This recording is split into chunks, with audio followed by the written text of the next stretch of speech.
राजस्थान की इस तस्वीर को ध्यान से देखिए।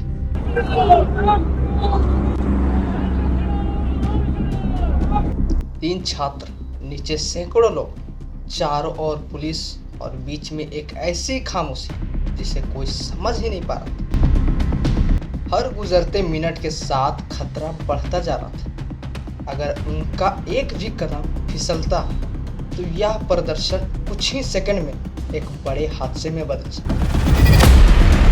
लेकिन सवाल है कि ये तीन छात्र 28 घंटे मौत के इतने करीब आखिर क्यों बैठे रहे? क्या ये सिर्फ एक प्रदर्शन था या इनके पीछे ऐसी वजह थी जिसने पूरे राजस्थान की राजनीतिक में हलचल मचाई?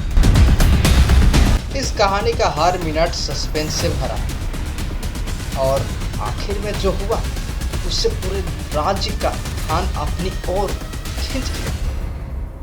इसलिए वीडियो को अंत तक जरूर देखिए, क्योंकि हर अगले मिनट के साथ कहानी और भी चौंकाने वाली है। नमस्कार, मैं हूं बसंत सूर्या और आप देख रहे हैं सूर्या वर्जन 0.5। राजस्थान की राजधानी जयपुर गांधीनगर का एक ऐसा इलाका जहां एक साधारण पानी की टंकी अचानक पूरे देश के नजरों में केंद्र का हिस्सा बना। इस टंकी में बैठे ये तीन छात्र और नीचे खड़ी थी पुलिस, मीडिया और सैकड़ों लोगों की भीड़। 31 जुलाई 2026 जयपुर का गांधीनगर इलाका अचानक सुर्खियों में आ गया। यहाँ एनएसयूआई के तीन छात्र, जो कि छात्र संघ का नेता, जिनसे 2 छात्र और 1 छात्रा शामिल थे, एक ऊंची पानी की टंकी पर चढ़ गए।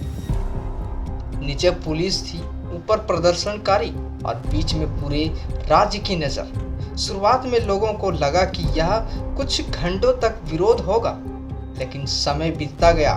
तेज तूफान के साथ तेज बारिश होती रही, लेकिन छात्र नहीं हटे। आखिर क्यों तीन छात्र 28 घंटों तक टंकी से नीचे नहीं उतरे? और ये प्रदर्शन और राजस्थान के विकास के लिए है या वहां पर आक्रोश बढ़ाने के लिए? आइए आप पूरी कहानी शुरू से समझते हैं और विस्तार से जानने का प्रयास करें। पूरे 28 घंटे तक टंकी पर डटे रहने के बाद पूरे राजस्थान में यही सवाल गूंजने लगा कि आखिर ये चाहते क्या है? इन छात्रों की आखिर मांग क्या है? पूरा राजस्थान धीरे धीरे इसके पॉइंट पर घुस गया। अब आप ध्यान से सुनिए, क्योंकि इसके बाद मामला और गंभीर रूप लेगा। दरअसल प्रदर्शन कर रहे छात्रों की मुख्य मांग थी कि राजस्थान में छात्र संघ चुनाव जल्द कराए जाए। इसके साथ ही उन्होंने केंद्रीय गृह मंत्री अमित शाह के इस्तीफे की भी मांग की है और उनका कहना था कि जब तक हमारी बात नहीं सुनी जाएगी तो चाहे कुछ भी हो सके, हम यहाँ से नीचे नहीं उतरेंगे। जैसे जैसे खबर फैलती गई, वैसे वैसे समर्थकों की भीड़ बढ़ने लगी। कुछ जगहों पर जाम लगाने की कोशिश हुई और पुलिस ने प्रदर्शनकारियों को हटाने की कार्रवाई की। मौके पर तनाव का माहौल बन गया। हर कैमरा उसी टंकी की तरफ घूम गया जिसको तीन छात्र ने मिलकर घेरा था। लेकिन अब सबसे बड़ा सवाल उत्पन्न होता है कि आखिर इन छात्र नेताओं ने केंद्रीय गृह मंत्री अमित शाह के इस्तीफे की मांग आखिर क्यों उठाई? हालांकि यह प्रदर्शनकारी की राजनीतिक मांग थी। इसका मतलब यह नहीं कि इस्तीफा देना या नहीं देना सरकार और राजनीतिक प्रक्रिया का विषय बनता है। यही कारण है कि इस मांग के पूरे प्रदर्शन और अधिक चर्चा का विषय बना। लेकिन सवाल अब भी बाकी है, क्या यह विरोध सिर्फ छात्र संघ चुनाव तक ही सीमित रहेगा या इसके पीछे राजनीतिक की एक ऐसी कहानी छिपी है जो आने वाला समय को और भी ज़्यादा मुसीबत में डाले?